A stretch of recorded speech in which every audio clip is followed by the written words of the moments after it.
దేవయ్య విద్యలు. శివగంగాపురం గ్రామస్థుడు దేవయ్య రైతు కుటుంబంలో పుట్టాడు. పొలం పనులు చేస్తూనేవాడు. పండితుల సాయంతో శాస్త్రాలు చదివాడు. కవిత్వం చెప్పడం, పాటలు పాడటం, బొమ్మలు గీయడం లాంటి విద్యల్లో కూడా అంతో ఇంతో ప్రవేశం కూడా సంపాదించాడు. తండ్రి ధర్మయ్య వాణ్ణి ఏదో ఒక దాని మీద దృష్టి పెట్టరా, అన్ని విద్యలు నేర్చినా ఎందులోనూ ప్రావీణ్యం లేకపోతే ముందు ముందు బ్రతుకు తెరువు కష్టమవుతుంది అని తరచుగా హెచ్చరిస్తూ ఉండేవాడు. కానీ దేవయ్య ఆ మాటలు చెవికెక్కనియ్యకుండా, రోజులు మారాయి నాన్న, ఇప్పుడు సుఖంగా బ్రతకాలంటే పూర్వంలా ఏ ఒక్క విద్యో తెలిస్తే సరిపోదు, నేనింకా చాలా విద్యలు నేర్చుకుంటాను అని అనేవాడు. ధర్మయ్యకు 10 ఎకరాల పొలమున్నది. ఒకప్పుడు ఆయనకు 2 ఎకరాలే ఉండేవి. వ్యవసాయం మీదే దృష్టి పెట్టి ఎంతో కృషి చేసి ఆయన బాగా సంపాదించాడు. తండ్రి చేసిన అప్పులు తీర్చడంతో పాటు కష్టాల్లో ఉన్న అన్నను ఆదుకున్నాడు. 2 చెల్లెళ్ళ పెళ్లిళ్ళు చేశాడు. ఈ మధ్యనే ఘనంగా కూతురి పెళ్లి కూడా చేశాడు. ఇన్ని చేసిన ఆయనకు కొడుకు దేవయ్య గురించి నిత్యం దిగులుగా ఉంటుంది. ఎందుకంటే దేవయ్యకు ఉన్న గ్రామంలో కాక పట్నంలో స్థిరపడాలని ఉన్నది. అవతలివాడు నోరు విప్పేలోగా తన గురించి గొప్పలు చెప్పుకోవటమే వాడికి అలవాటు. నీ గురించి నీవు చెప్పుకోవటం కాదురా, ముందు ఎదుటి వాళ్ళ గురించి తెలుసుకొని వాళ్ళలో పనికొచ్చేదేదైనా ఉంటే నేర్చుకోవాలి. లేకుంటే నీ పని ఎక్కడ వేసిన గొంగలి అక్కడే అన్నట్టు ఉంటుంది అంటూ ధర్మయ్య కొడుకును చాలాసార్లు హెచ్చరించాడు. కానీ ప్రయోజనం లేకపోయింది. ఇలా ఉండగా ఒక రోజున దేవయ్య మేనమామ సీతయ్య వాళ్ళింటికి వచ్చాడు. ఈడొచ్చిన తన కూతురు రాధకు దేవయ్యే చక్కని జోడని పదే పదే చెప్పాడు. ధర్మయ్యకు ఆ సంబంధం ఇష్టమే కాని దేవయ్య మాత్రం, నాకు చాలా విద్యలు వచ్చు, నాకొచ్చిన వాటిలో సగమైన విద్యలు తెలిసిన అమ్మాయిని నేను పెళ్లి చేసుకుంటాను. రాధ నన్ను పెళ్లి చేసుకోవాలంటే ముందుగా రకరకాల విద్యలు నేర్చుకోవాలి అని అన్నాడు. నీకు ఏం విద్యలు వచ్చో కానీ నీ పేరు ప్రఖ్యాతలు వేరే ఎక్కడా వినలేదు. నీ విద్యల వల్ల ప్రయోజనం ఏమిటో నాకు తెలియదు. వాటిని ఉపయోగించి ఏ రాజుకొలువులోనో ఉద్యోగం సంపాదించు. అప్పుడు రాధ కూడా నువ్వు చెప్పిన విద్యలు నేర్చుకుంటుంది అన్నాడు సీతయ్య. అది సవాలుగా తీసుకొని దేవయ్య వెంటనే రాజధానికి ప్రయాణం కట్టాడు. అక్కడికి చేరుకున్నాక ఒక ధర్మసత్రంలో బస చేశాడు.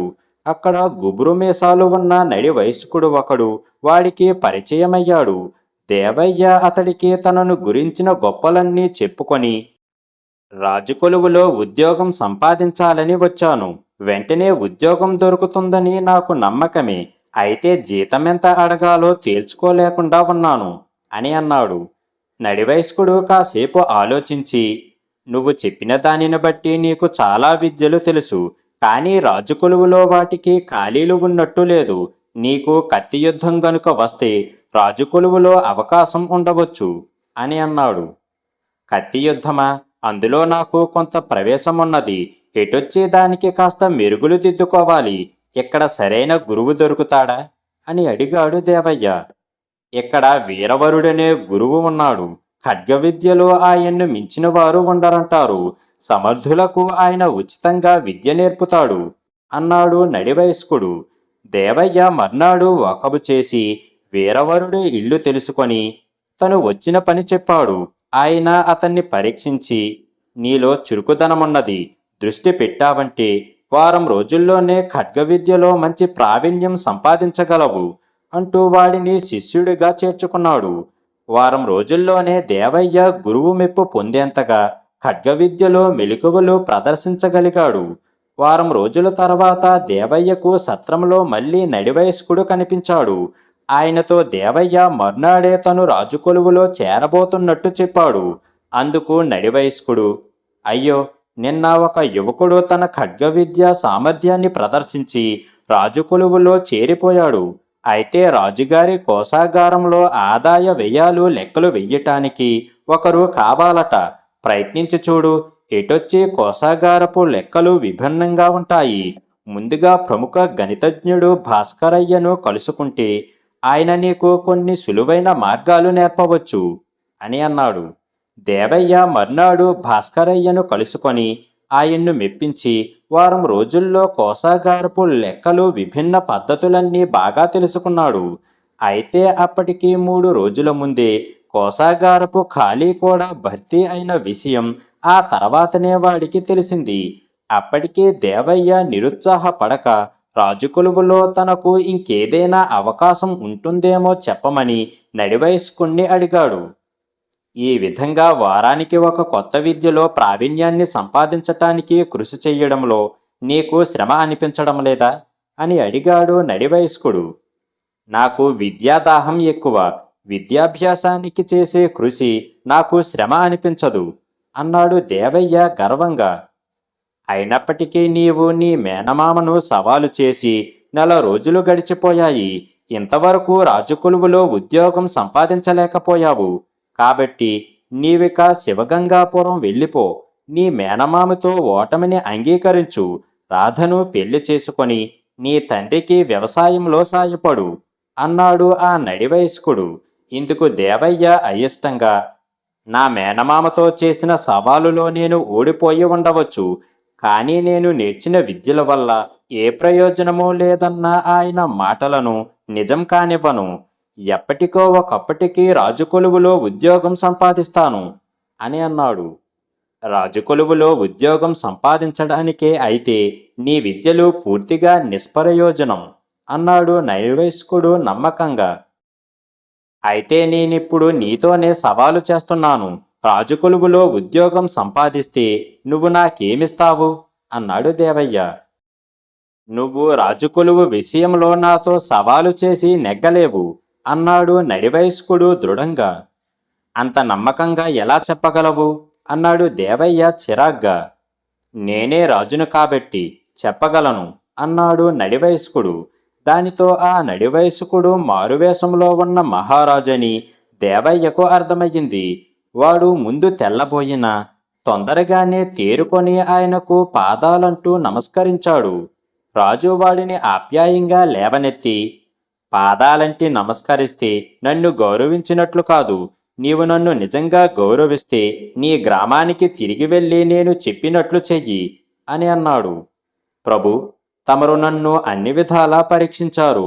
మరి నాకు మీ కొలువులో ఉద్యోగం ఇవ్వటానికి అభ్యంతరమేమిటి అన్నాడు దేవయ్య దీనంగా. ఆ ప్రశ్నకు రాజు చిరునవ్వు నవ్వి, నీలో మిడిసిపాటు ఎక్కువ. అది నేను నిన్ను కలిసిన మొదటి రోజునే గ్రహించాను. నీకు అన్ని విద్యలు వచ్చనుకుంటావే తప్ప ఏ విద్యలోనూ పరిపూర్ణత లేదని గ్రహించావు. రాజు కొలువులో చేరటానికి నీకు తెలిసినది చాలదని ప్రతిసారి స్పష్టమవుతున్నా నీవు దాన్ని గురించి ఏమాత్రం ఆలోచించినట్టు లేదు అని అన్నాడు. దేవయ్య దీనికి కొద్దిగా చిన్నబుచ్చుకొని, ప్రభు, కానీ ఏ విద్యలోనైనా నేను అతి త్వరగా ప్రావీణ్యం సంపాదించగలిగానని తమరే ఒప్పుకున్నారు కదా అని అన్నాడు. ప్రావీణ్యమంటే ఎంత? రాజుకొలువులో ఉద్యోగం సంపాదించటానికి తగినంత. అంతేకాని ఏ విద్య అంతకు మించి నిన్నాకర్షించలేదు. నీ వంటి వాడు విద్యలు నిష్ప్రయోజనం అన్నాడు రాజు. దేవయ్య ఆ మాటలకు మరింత చిన్నబుచ్చుకొని, ఇప్పుడు నాకు నాలోని లోపం తెలిసింది. నేను తమరు చెప్పిన విద్య మీదే దృష్టి పెట్టి శ్రద్ధ వహిస్తాను. నాకు తమరి కొలువులో ఉద్యోగం ఇప్పించండి అంటూ రాజును ప్రాధేయపడ్డాడు. ఇదే విధంగా ఆరంభంలోనే నువ్వు ఆలోచించి ఉంటే నా కొలువులో తప్పక ఉద్యోగం ఇప్పించి ఉండేవాణ్ణి. విద్యల్లో ప్రావీణ్యం సంపాదించడంలో జరిగిన ఆలస్యమే నన్ను ఈ కోరిక కోరడంలో చేశావు. అంతా నీ దురదృష్టం అన్నాడు రాజు. కానీ తమరిని కోరడం విషయంలో నేను ఆలస్యం చేశాననుకోను. తమరు ఈ దేశాన్నేలే ప్రభువులు. తమరు మహారాజుని తెలిసిన వెంటనే ఈ కోరిక కోరాను అన్నాడు దేవయ్య. దానికి రాజు నవ్వి, మనం 4 రోజుల క్రితమే కలుసుకున్నాము. నేను నీకు రాజుకొలువులో ఉండే ఉద్యోగ అవకాశాల గురించి ఎప్పటికప్పుడు చెబుతూ వచ్చాను. నేనెవరో, నాకివన్నీ ఎలా తెలుస్తున్నాయోనన్న ఆలోచన నీకు రాలేదు. నా గురించి తెలుసుకోవాలన్న కుతూహలమే నీలో రేగలేదు. కారణం, నీకు నీ గురించే తప్ప ఎదుటివారి గురించిన ఆలోచన లేదు. ఎంతసేపు నీ గురించే చెప్పుకోవాలన్న తపన విడిచి నేనెవరై ఉంటానా అని ఒక్క క్షణం ఆలోచించి ఉంటే నీవు నన్ను గుర్తించటానికి ఆలస్యం జరిగేది కాదు. ఎదుటి మనిషిని గుర్తించే అంచనా కట్టడం ఇంత ఆలస్యం చేసిన వాడికి రాజుకొలువులో స్థానముండదు. ఇప్పటికీ నేను చెబితేనే నా గురించి తెలిసింది తప్ప నీకు నీవుగా నన్ను తెలుసుకోలేకపోయావు అని అన్నాడు. ఈ మాటలు విని దేవయ్య సిగ్గుతో తల వంచుకున్నాడు. వాడు రాజు చెప్పినట్టే శివగంగాపురం తిరిగి వెళ్ళి తండ్రి వద్ద వ్యవసాయం పనులు శ్రద్ధగా నేర్చుకుంటూ ఆయనకు ఎంతో సంతోషం కలిగించాడు. తర్వాత రాధను పెళ్లి చేసుకొని కలకాలం సుఖంగా జీవించాడు. తాను నేర్చిన విద్యలను ఆ గ్రామంలోని ఆసక్తిగల యువకులకు నేర్పుతూ వాటిలోని మెలకువలను తెలియజేసేవాడు. ఆ యువకులు ఎంతో ఆనందంగా, నువ్వు రాజుకొలువుకు అంకితమైతే మాకీ అవకాశముండేది కాదు అని మెచ్చుకునేవారు. తన విద్యలు పూర్తిగా నిష్ప్రయోజనం కాదని తెలియడంతో దేవయ్యకు ఎంతో సంతోషంగా ఉండేది. అయితే వాడు తన విద్యల గురించి గొప్పలు చెప్పుకునే అలవాటు మాత్రం పూర్తిగా మానుకున్నాడు. పిశాచాల సంపద. గిరికోన గ్రామంలో నివసించే ప్రజలకు ఏదైనా పని మీద పట్నం వెళ్ళాలంటే అడవిదారులు తప్ప మరొక రహదారి అంటూ లేదు. వీరాస్వామి పని మీద పట్నం వెళ్ళాడు.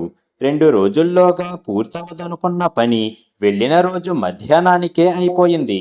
చీకటి పడే లోపల ఇంటికి చేరవచ్చు అనుకుంటూ అతడు అడవిదారున తిరుగు ప్రయాణమయ్యాడు. అయితే వీరాస్వామి అడవి మధ్యలో ఉండగా పెద్దపెట్టిన వర్షం ఆరంభమయ్యింది. అతడు వర్షం తగ్గాక తిరిగి నడక ప్రారంభించేసరికి బాగా చీకటి పడిపోయింది. రకరకాల జంతువుల అరుపులు ప్రారంభమయ్యాయి. ఇకపై ప్రయాణం ప్రమాదం అనుకుంటూ అతడు దాపులో కనిపించిన ఒక శివాలయంలో రాత్రి గడిపేద్దాం అనుకున్నాడు. కానీ ఆ గుడిని సమీపించబోయేంతలో పాముల బుసలు వినిపించాయి. ప్రమాదాన్ని శంకించిన వీరాస్వామి కాస్త ధైర్యాన్ని కూడగట్టుకొని దగ్గరలో కనిపించిన ఒక మర్రి చెట్టు ఎక్కి కూర్చున్నాడు. కొంతసేపటికి అతడికి చిన్నగా కునుకు పడుతూ ఉండగా చెట్టు కింద పెద్ద కోలాహలం వినిపించింది. వీరాస్వామి కళ్ళు తెరిచి దిగువకు చూశాడు. చెట్టు కింద 4 పిశాచాలు కొలువు తీరి ఉన్నాయి. కెవ్వు మనబోయి అంతలో నిగ్రహించుకున్నాడు వీరాస్వామి. నాయిక పిశాచం కాబోలు. అది చిన్న బండ మీద కూర్చున్నది. మిగిలిన పిశాచాలు బుద్ధిగా దాని కాళ్ళ దగ్గర గడ్డిలో కూర్చున్నాయి. నాయిక పిశాచం మిగతా పిశాచాలను, ఇప్పుడు మీరు ఒక్కొక్కరే సేకరించిన సంపదను విడివిడిగా చూపించండి అని అడిగింది. మొదటి పిశాచం తన దగ్గర ఉన్న తోలు సంచి మూతి విప్పింది. నాయిక పిశాచం సంచిలోకి చూసి తన పిల్లి కళ్ళు మెరుస్తూ ఉండగా అద్భుతం అని అన్నది. అలాగే రెండవ పిశాచం, మూడవ పిశాచం కూడా చూపాయి. వాటిని చూసిన 4వ పిశాచం మిగిలిన వాటితో, మీరు నేను చెప్పిన విధంగా పట్టుదలతో గొప్ప సంపద సాధించి తెచ్చారు. మాట నిలుపుకున్నారు. దాన్ని ఈ చెట్టు తొర్రలో దాయండి. రేపు రాత్రి మళ్ళీ ఇక్కడే కలుసుకుందాం అని అన్నది. 3 పిశాచాలు తమ నాయక పిశాచం చెప్పినట్టే సంచులను తొర్రలో దాచాయి. తర్వాత అన్నీ ఉత్సాహంగా గెంతుతూ అక్కడ నుంచి దిక్కుకొట్టి వెళ్ళిపోయాయి. తెలతెలవారుతూ ఉండగా వీరాస్వామి చెట్టుపై నుంచి దిగి పిశాచాలు తమ సంచులను దాచిన చెట్టు తొర్రకేసి ఒకసారి చూసి, చి, పిశాచాలు వాటి సంపద శ్మశానం బూడిద అనుకుంటూ వేగంగా ఇల్లు చేరి రాత్రి అడవిలో జరిగినదంతా భార్యకు వివరంగా చెప్పాడు. ఆ సమయంలో కందిపప్పు అరువు కోసం పక్కింటి నుంచి వచ్చిన పాపాయమ్మ గుమ్మంలో నిలబడి వీరాస్వామి భార్యకు చెప్పినదంతా విన్నది. ఆమె కందిపప్పు మాట మరిచి గిరుక్కున వెనుదిరిగి ఇంట్లోకి పోయి తాను విన్నదంతా భర్త చెంగయ్యకు చెప్పింది. ఆ వీరాస్వామి భయస్థుడు, మందమతి. 10 ఏళ్ళైనా సరే ఇప్పటికీ నువ్వు చేయించిన ఈ ముష్టి 2 గాజులతో తిరుగుతున్నాను. వెంటనే అడవికి బయలుదేరు. అక్కడ పాడుబడిన శివాలయం పక్కన మర్రి చెట్టు సంగతి వీరాస్వామి భార్యతో చెబుతూ ఉండగా విన్నాను. దాని త్వరలో ఉన్న పిశాచాల సంపద 3 సంచులు తీసుకురా. సంపద అంటే సంపదే. పిశాచాలకు ఒక సంపద, మనుషులకు మరొక సంపద ఉంటుందా? ఏం పిచ్చిగాని అని అన్నది. భార్య మాటలు విన్నాక చెంగయ్యకు కూడా పిశాచాల సంపద దొంగిలించాలన్న బుద్ధి పుట్టింది. అతడు అడవికి పోయి చెట్టు తొర్రలోని 3 సంచులు తీసి చప్పున భుజాన వేసుకొని చీకటి పడుతూ ఉండగా ఇల్లు చేరాడు. పాపాయమ్మ తలుపులన్నీ మూసి ఆత్రంగా ఒక సంచి మూతి విప్పి అందులో నుంచి బయటపడిన దాన్ని చూసి కెవ్వుమన్నది. అది బాగా ఎండిన మనిషి పుర్రె. రెండో సంచి నిండా ఎముకలు, మూడో సంచి నిండా బూడిద. అక్కడే సంచుల్లో ఏమున్నదో చూడకుండా ఈ దిక్కుమాలిన దరిద్రాన్ని ఇంటికి మోసుకొచ్చావు దేనికి? ఛీ! అంటూ భర్త మీద విరుచుకుపడింది పాపాయమ్మ. చెంగయ్య అంత కోపంలో ఉన్న భార్యకు ఏం చెప్పాలో తోచక ఊరుకున్నాడు. పాపాయమ్మ కొంతసేపు ఆలోచిస్తూ మౌనంగా ఉండి తర్వాత ఏదో నిజం గ్రహించిన దానిలా తల ఊపుతూ, పిశాచాలు వీటిని సంపద అన్నాయంటే ఇవి చాలా విలువైనవేనన్నమాట. రేపు రాత్రి వెళ్ళి మర్రి కొమ్మల్లో నక్కి పిశాచాల మాటలు విను. డబ్బిస్తే వాటి సంపదను తిరిగి ఇస్తానని బేరం పెట్టు. తెలిసిందా? అని అన్నది. పాపాయమ్మ లాంటి పెళ్ళంతో ఎంతో కాలంగా కాపురం చేస్తున్న చెంగయ్యకు పిశాచాలతో బేరసారాలు నడపటానికి ఏమాత్రం భయం అనిపించలేదు. అతడు మర్నాడు చీకటి పడుతూనే తోలు సంచులు తీసుకొని అడవికి వెళ్ళి మర్రి చెట్టు కొమ్మల్లో కూర్చున్నాడు.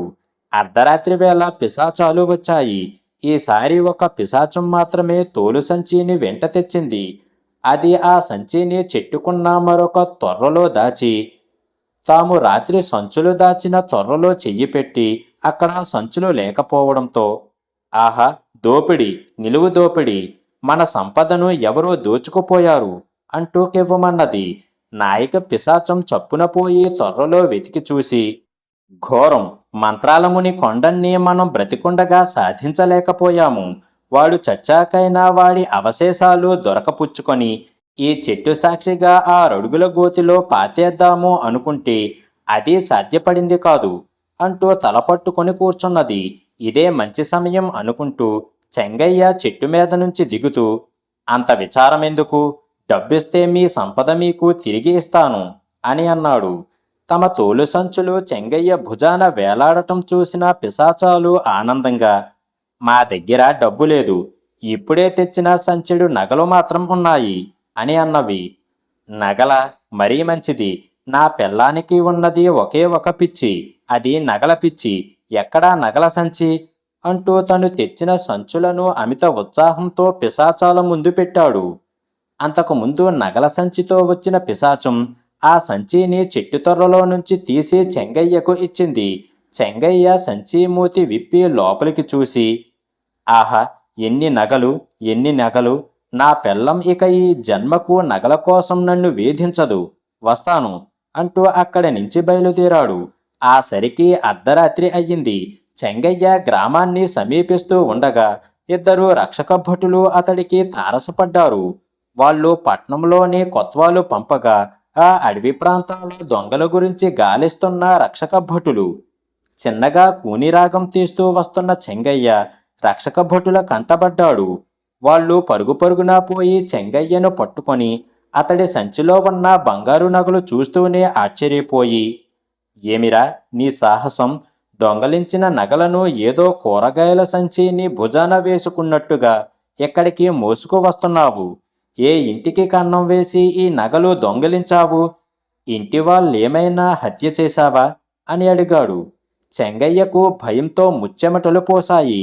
కొద్దిసేపు మాట పెగలక చివరకు, పిశాచాల సంపద అని అన్నాడు.